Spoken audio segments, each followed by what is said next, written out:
পাছতেই ল'ব বুলি কৈছে। বিল আছিল নাই চৰকাৰ কিবা আহ্বান জনাব? এতিয়া বিল আছে তেনে স্পষ্ট মত অন্ত্যেষ্টিক্ৰিয়া কাইলৈ হওক আৰু হোৱাৰ পিছতেই যদি তেওঁলোকক এৰেষ্ট নকৰে, হোৱাৰ 24 ঘণ্টা 12 ঘণ্টাৰ পিছত যদি এৰেষ্ট নকৰে, তেতিয়াহ'লে কথা বতৰাবোৰ ভীষণ হ'ব আৰু তেতিয়া এখন কিন্তু ৰাজপথৰ সংগ্ৰাম হ'ব আৰু অসমৰ জনগণে এখন ৰাজপথৰ সংগ্ৰাম কৰিব।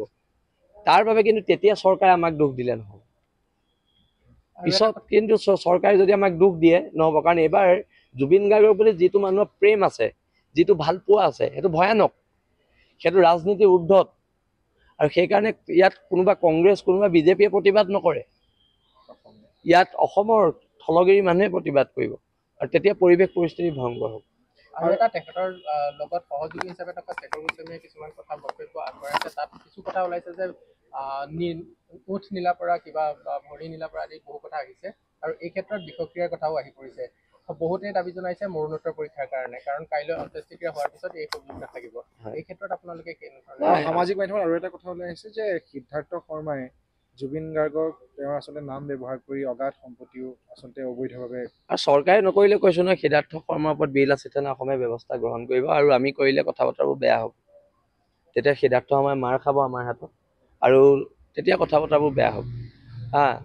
সি নিজকে এতিয়া বহুত জেগাৰ পৰা আমালৈ ফোন আহিছে, তাৰ উদ্ভণ্ডালি চৰম উদ্ভণ্ডালি কৰে বুলি আমি শুনিছোঁ। পইচাৰ জোৰত সেই চৰম উদ্ভণ্ডালি কৰাৰ কথা বতৰাবোৰ এতিয়া পোহৰলৈ আহিছে।